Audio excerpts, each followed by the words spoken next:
Graça e a paz, povo de Deus, sou o pastor Vilmar Nunes. Estamos aqui para iniciarmos a análise da terceira mensagem, dessa série de mensagens que o Senhor colocou em nossos corações para estarmos compartilhando com vocês. São mensagens reveladas da Palavra de Deus, em que transmitimos ali em nossas reuniões, no tempo da Assembleia de Deus, ministério Confiando na Palavra. Espero que você tenha sido abençoado ao assistir, ao meditar nas análises das duas primeiras mensagens. E essa é a terceira mensagem que nós iremos analisar nessa série. O tema dessa mensagem é: você está pronto para quando Deus te chamar para morar no céu?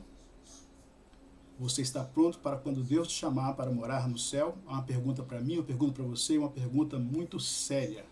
Vamos abrir no Evangelho segundo escreveu Lucas. Eu continuo usando a versão revista corrigida. Se você quiser me acompanhar com a sua Bíblia ou na legenda aí no vídeo, você fica à vontade.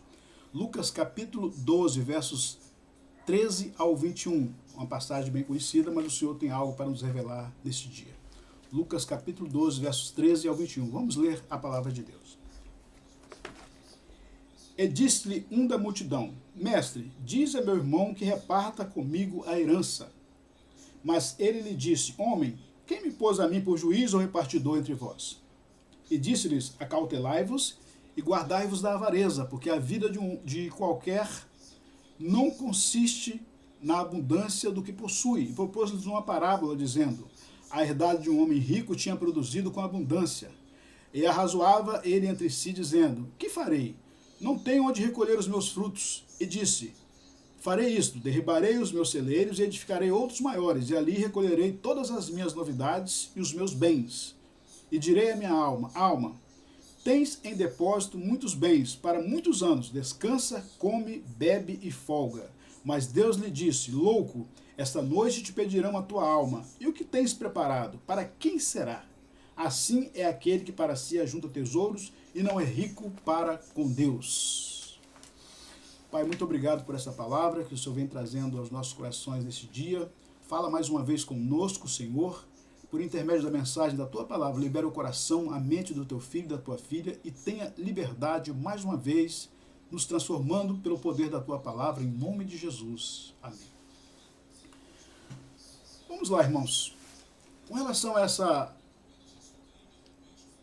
realidade de estarmos preparados para um dia nos encontrar com o Senhor, para prestarmos conta da nossa vida, eu tenho analisado que as pessoas, inclusive muitos cristãos mesmo, né, eu tenho observado isso, eles têm se preocupado muito com conquistas humanas, com riquezas humanas, riquezas dessa terra,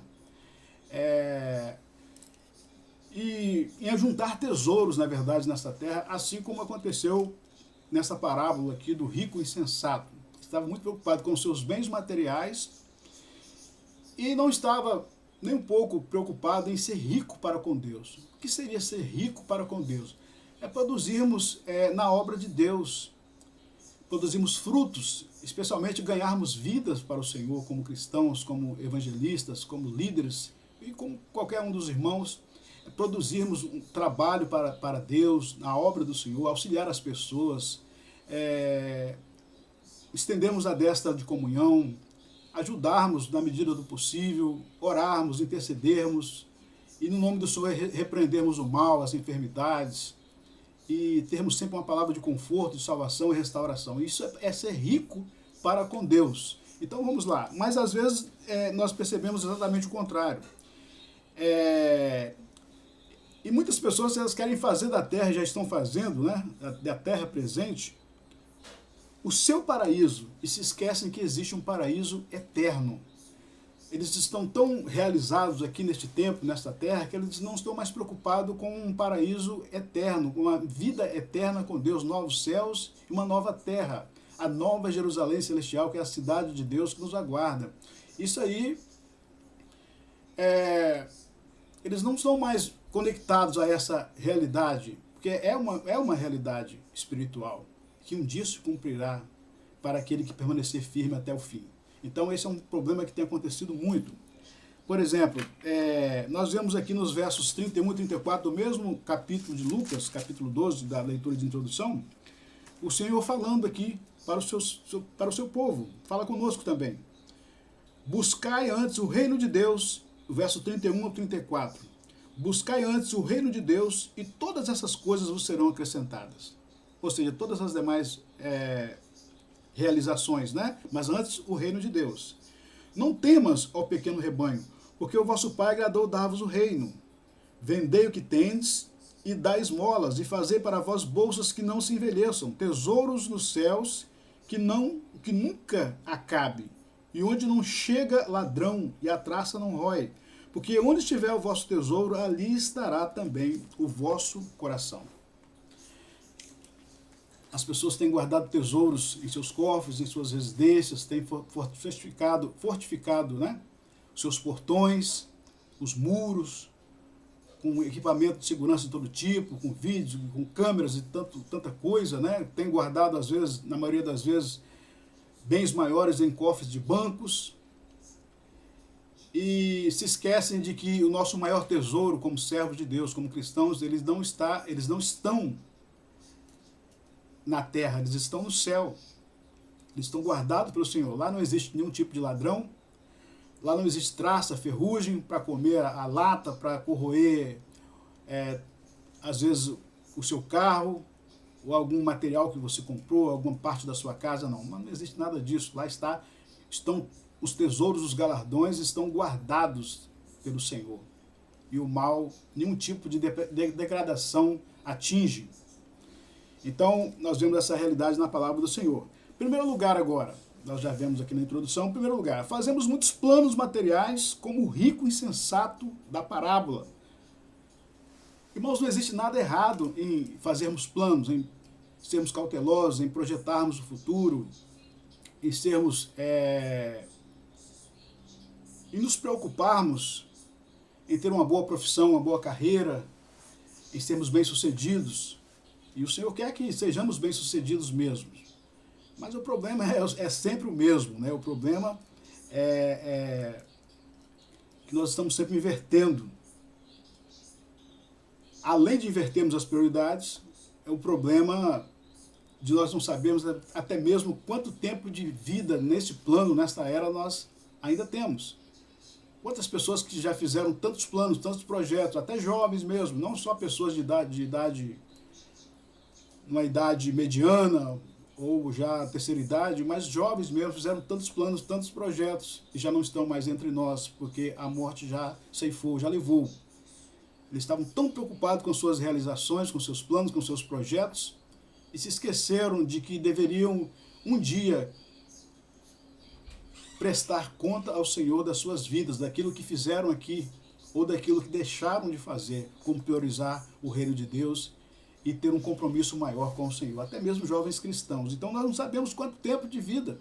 Nós percebemos o Senhor falando isso com o rico insensato, por exemplo, no verso 20 aqui de Lucas, capítulo 12 ainda. Olha só o que o Senhor fala para ele, ó, depois de todos os planos que ele fez. Mas Deus lhe disse, louco, esta noite te pedirão a tua alma. E o que tens preparado? Para quem será? Então isso é uma coisa muito séria, muito grave. Nós temos que estar nos atentando a isso. Veja bem também o que o apóstolo Tiago diz na sua epístola. Tiago, se você quiser me acompanhar na leitura, Tiago capítulo 4, versos 14 a 16. Tiago, capítulo 4, versos 14 a 16. Olha só. Digo-vos que não sabeis o que acontecerá amanhã, porque o que é a vossa vida? É um vapor que aparece por um pouco e depois desvanece. Em lugar do que devia dizer, se o Senhor quiser e se vivermos, faremos isso ou aquilo. Mas agora vos gloriais em vossas presunções. Toda glória tal como esta é maligna. Então tem pessoas que dizem, eu faço, eu aconteço, eu vou fazer, eu planejo e tudo mais, até mesmo muitos cristãos, mas se esquecem de apresentar ao Senhor, Senhor, se for da tua vontade eu farei, se for da tua vontade eu irei. Não é a nossa vontade que tem que estar em primeiro plano, irmãos, mas a vontade do Senhor, do nosso Pai que está nos céus. É por isso que muitas pessoas são mal sucedidas, porque elas planejam, elas arquitetam, elas projetam e se esquecem de colocar todos os seus projetos, todos os seus planos nas mãos do Senhor, na direção do Senhor. e dizer, Senhor, se for da tua vontade, que dê tudo certo. Se não for, que o Senhor me indique outro caminho. Deveria ser essa a nossa atitude como cristãos, como servos de Deus. Vamos continuar olhando aqui. Segundo lugar, alguém pode até se questionar também, né? E se perguntar, ou pode perguntar, mas pastor, nós não temos o direito de sermos prósperos, sendo servo de Deus? Mais uma vez, irmãos, se você tiver fé e se o Senhor quiser te prosperar ou te fazer um homem, uma mulher, um jovem bem-sucedido, rico, financeiramente falando, Ele vai fazer. Vai depender primeiro da sua fé e de qual é o plano de Deus na sua vida, né? Qual é o plano do Senhor para você? Que você precisa saber, descobrir. Claro que sim, nós podemos alcançar os recursos materiais se batalharmos na orientação, sempre pedindo a orientação do Senhor, né? Mas a prosperidade ensinada na palavra de Deus não necessariamente significa riquezas materiais. As pessoas falam muito em prosperidade, as pessoas falam muito em teologia da prosperidade.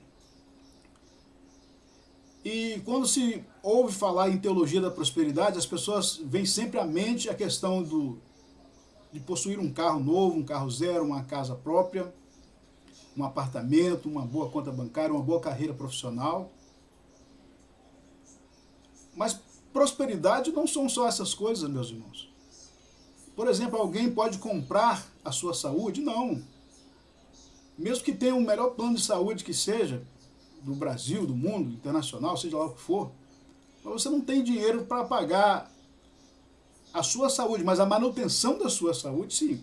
Um bom plano médico, um bom plano de saúde, sim. Porque essas são riquezas que só Deus pode dar. O fôlego de vida para você é só o Senhor que pode conceder. Alguém pode estar até respirando com a ajuda de cilindro de oxigênio, mas se o seu pulmão não tiver mais força, você vai morrer, você vai se desvanecer. Porque essa força, ela vem de Deus. A força da vida, ela provém de Deus. O fôlego de vida provém de Deus. E se você está respirando, é pela misericórdia do Senhor. E essa prosperidade não é financeira. Essas bênçãos, essa prosperidade também é espiritual. E o que é mais, o que vem a ser mais prosperidade no sentido espiritual? Por exemplo, comunhão com Deus. Comunhão com Deus. Quando alguém está em comunhão, vive em comunhão com Deus, ele e ela são servos, são homens e mulheres prósperos. Saúde, que eu já acabei de dizer. Paz. Quem pode conceder a verdadeira paz? Só o Senhor. Alguém pode construir uma mansão em uma ilha distante, uma ilha deserta, mas lá você vai ter uma paz de ambiente, de um clima, de um ambiente, de uma localização, um silêncio, na verdade. Não vou dizer nem paz, mas um silêncio que algumas pessoas chamam de paz. Mas a verdadeira paz é somente o Senhor que pode conceder. Você pode estar vivendo numa selva de pedra, uma grande cidade, com muito ruído, com muito barulho, com muita confusão, com muita violência, com muita depredação, muita injustiça social, mas você ainda consegue sentir a paz, porque essa paz que existe em você, ela é proporcionada pela presença do Espírito Santo do Senhor na sua vida, em seu coração, na sua mente, na sua alma. Então vamos lá. E principalmente o lar no céu. E a certeza da sua salvação. Muitas pessoas hoje já não têm mais certeza da sua salvação.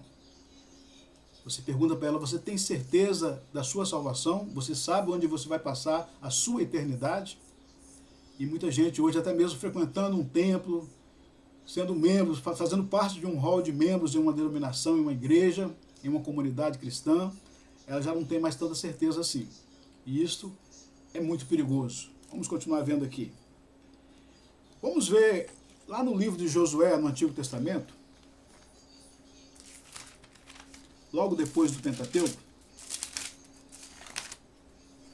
depois de Deuteronômio, livro de Josué, um grande líder, Josué capítulo 1 e o verso 8. Vamos ver o que está escrito. Josué, capítulo 1, verso 8. Aqui é o conselho do Senhor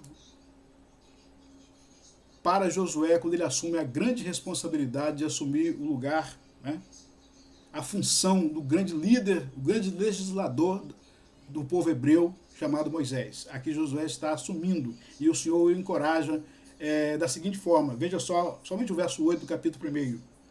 Não se aparte da tua boca o livro desta lei, antes medita nele dia e noite, para que tenhas cuidado de fazer conforme tudo quanto nele está escrito, porque então farás prosperar o teu caminho, e então prudentemente te conduzirás. A palavra de Deus, ela nos traz sabedoria, entendimento, prudência para a nossa vida. Para tudo que você precisar, irmãos, irmã, irmão, servo de Deus, para qualquer área da sua vida que você precisar de uma orientação, você encontra a resposta nas Sagradas Escrituras, na Palavra de Deus. Então, a Palavra de Deus é o nosso guia, a Palavra de Deus é a nossa, é o nosso direcionamento, é o nosso norte, é a nossa espada, a nossa arma de guerra, a espada do Espírito. Então não se aparte da palavra do Senhor, da orientação da palavra do Senhor, que assim você será bem sucedido, assim como foi o grande líder Josué também, foi bem sucedido até o final da sua vida. Vamos continuar. E nós vemos um paralelo nisso, dessa passagem de Josué, no livro dos Salmos. É um dos salmos mais conhecidos. Nós vemos aqui no Salmo 1, Salmo 1, do verso 1 ao 3 apenas, diz assim, ó, um paralelo com essa passagem de Josué. Salmo 1, verso 1 ao 3. Bem-aventurado o varão que não anda segundo o conselho dos ímpios, nem se detém no caminho dos pecadores, nem se assenta na roda dos escarnecedores. Antes tem o seu prazer na lei do Senhor, e na sua lei medita de dia e de noite. Olha a lei do Senhor, a palavra do Senhor aí de novo. Ó. Pois será, ó, o resultado, pois será como a árvore plantada junto a ribeiros de águas, a qual dá o seu fruto na estação própria, e cujas folhas não caem. Tudo quanto fizer, prosperará. Olha a prosperidade aí, meus irmãos. Então a verdadeira prosperidade, ela deve estar equilibrada com a palavra do Senhor, com o entendimento da palavra do Senhor para direcionar a minha e a sua vida. Esta é a verdadeira prosperidade. É claro que o Senhor também pode te abençoar financeiramente. O Senhor não deseja que você viva na miséria, na pobreza extrema, no sofrimento, na enfermidade. Não, nada disso. Mas, primeiro, aprenda a ser alicerçado no conhecimento da palavra de Deus. Vamos continuar aqui? Vamos lá. Terceiro lugar. Eu, desde menino que eu, principalmente da adolescência, do período da minha adolescência, a gente ouvia, muitos irmãos, você deve ter ouvido também as pessoas falarem sobre o sonho da casa própria. Algumas conseguem alcançar, outras nem tanto, mas até hoje se fala sobre isso, sobre esse termo, né? Essa frase, o sonho da casa própria, que é terrível, mesmo as pessoas não terem um lugar próprio para morar, essa injustiça social que nós vivemos no nosso país. Mas, e se crermos, podemos realmente alcançar essa bênção, né? Se colocarmos nas mãos do Senhor. Mas o Senhor Jesus, quando ele retorna ao Pai, antes dele retornar ao Pai, ele disse que iria nos preparar moradas também. Mas não é uma morada passageira, que se degrada, ou que vai ter um fim um dia. Ele foi nos preparar moradas eternas. Olha que benção, que maravilha. Ele foi nos preparar moradas eternas. E isso está no Evangelho de João. Novamente o capítulo 14 do Evangelho de João, que é um capítulo abençoado. Todo o Evangelho de João é abençoado. Eu particularmente gosto muito do Evangelho de João. Mas no comecinho do Evangelho de João, uma passagem também bem conhecida, no capítulo 14, do verso 1 ao 3, ele diz assim, ó, para os seus discípulos, diz para você e para mim também hoje: Não se turbe o vosso coração. Credes em Deus, crede também em mim. Na casa de meu pai há muitas moradas. Se não fosse assim, eu vou-lhe teria dito, pois vou preparar-vos lugar. E se eu for e vos preparar lugar, virei outra vez, e vos levarei para mim mesmo, para que onde eu estiver, estejais vós também. Maravilha, né, irmãos? O Senhor foi para nos preparar lugar, moradas eternas. E quando Ele retornar, nós iremos para Ele e nunca mais nos afastaremos dEle. Estaremos com Ele para sempre, são moradas eternas.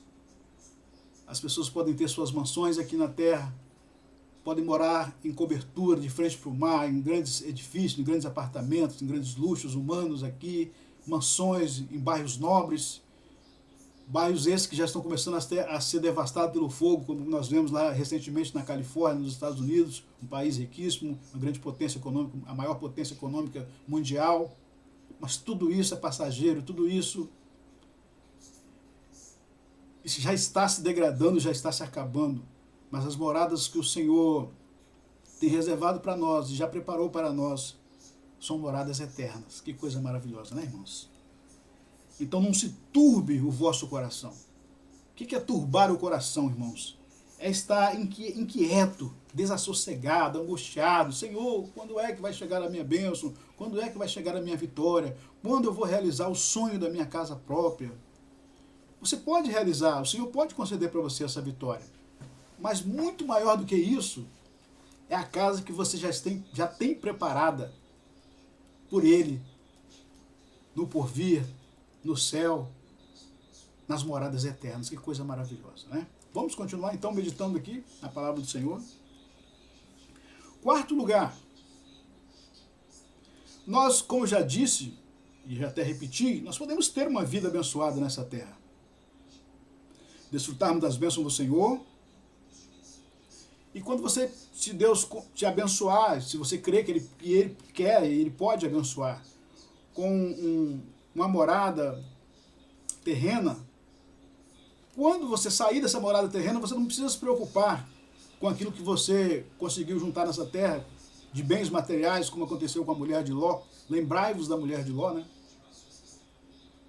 Porque você terá uma casa muito melhor, infinitamente maior, e riquezas infinitamente maiores no porvir.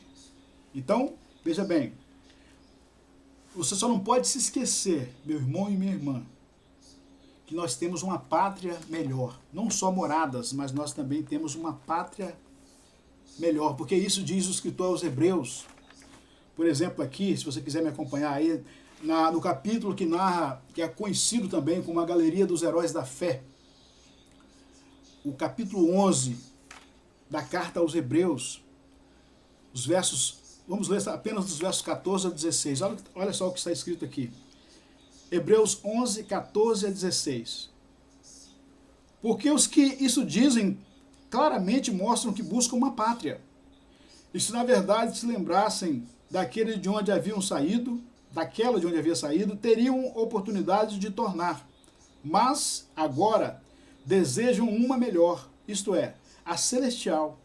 Pelo que também Deus não se envergonha deles, de se chamar seu Deus, porque já lhes preparou uma cidade. Olha só que maravilha. Deus já nos preparou uma cidade. O escritor aos Hebreus repete isso, essa afirmação que o Senhor Jesus fez lá durante o período do seu ministério nessa terra. E além de uma casa, Ele nos preparou uma pátria onde nós viveremos eternamente. E a mente humana não tem capacidade de dimensionar isso, irmãos. Isso não nos foi revelado em detalhes, mas nós temos que crer nisso.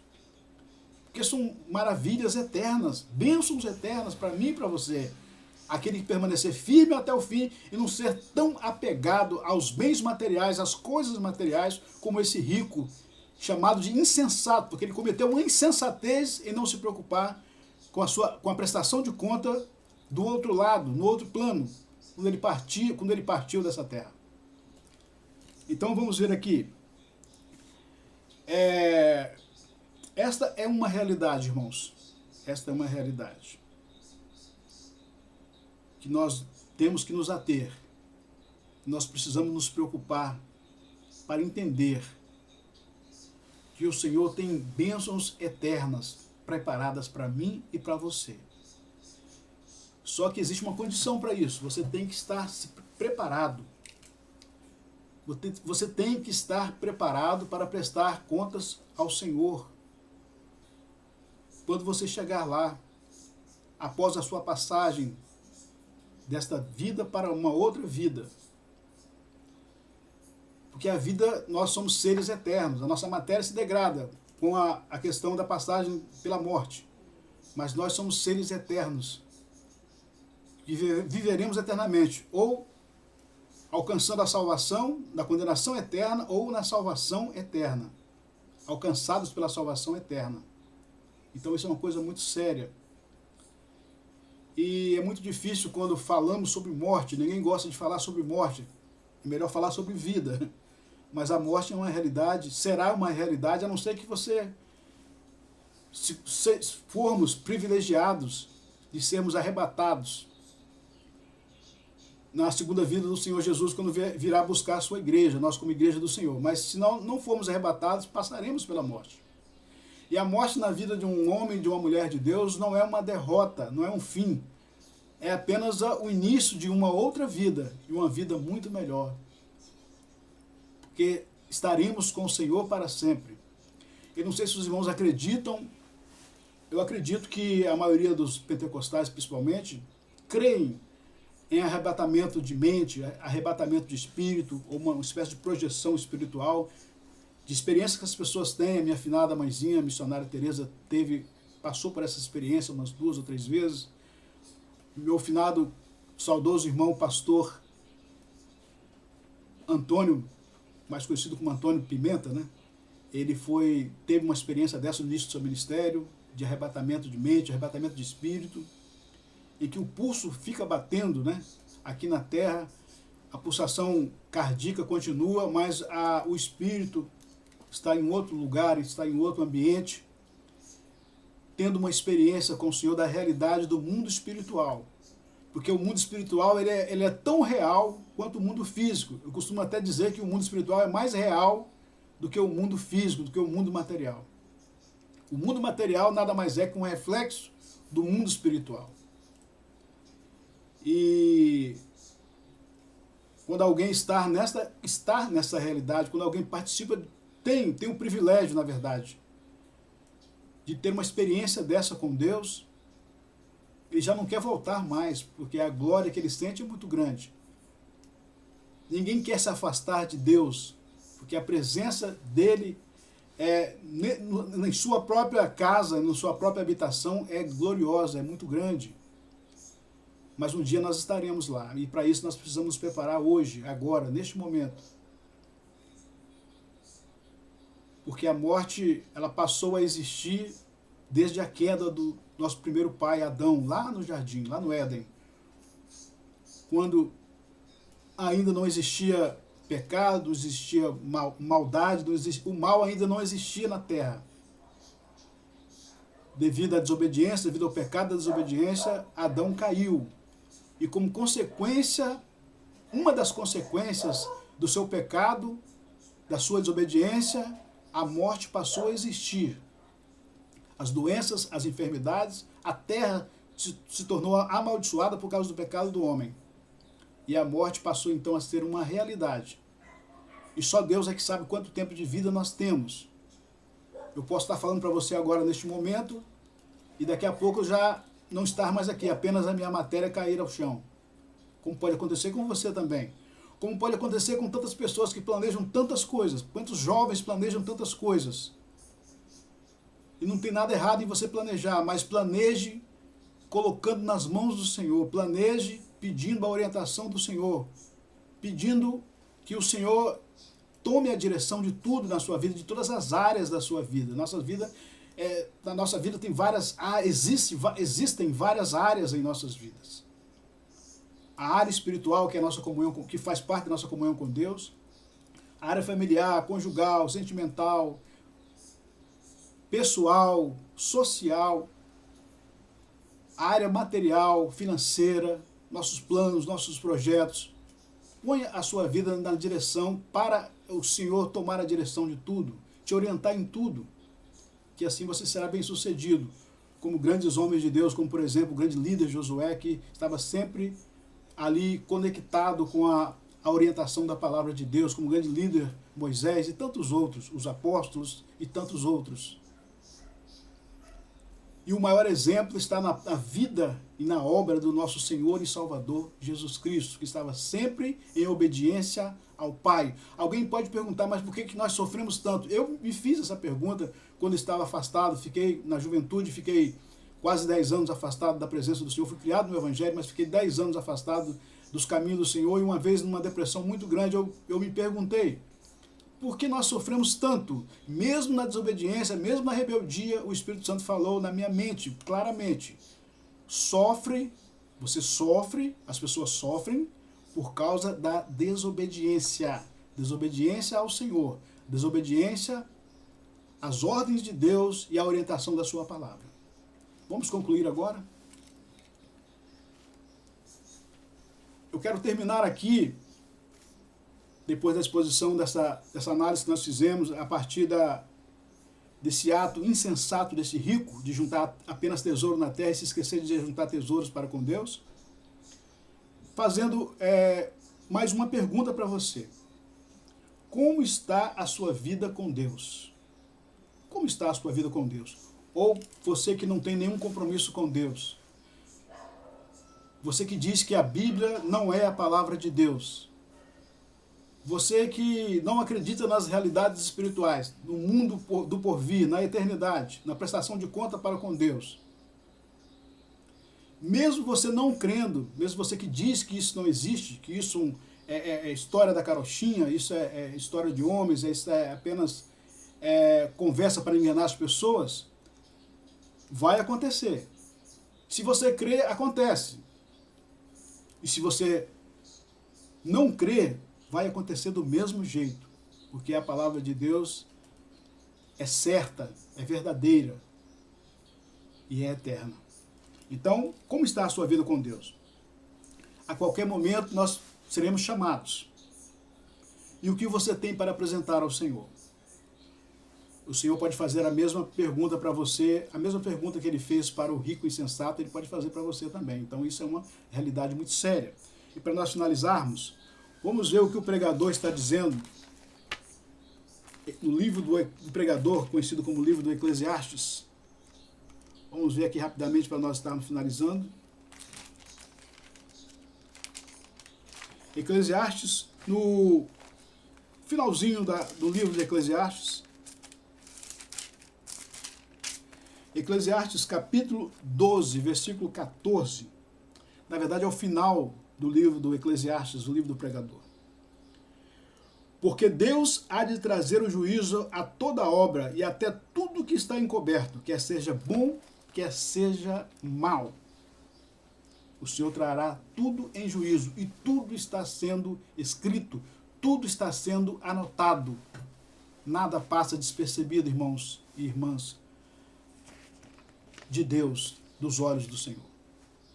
E para finalizar agora, Romanos, carta de Paulo aos Romanos. Se você quiser me acompanhar.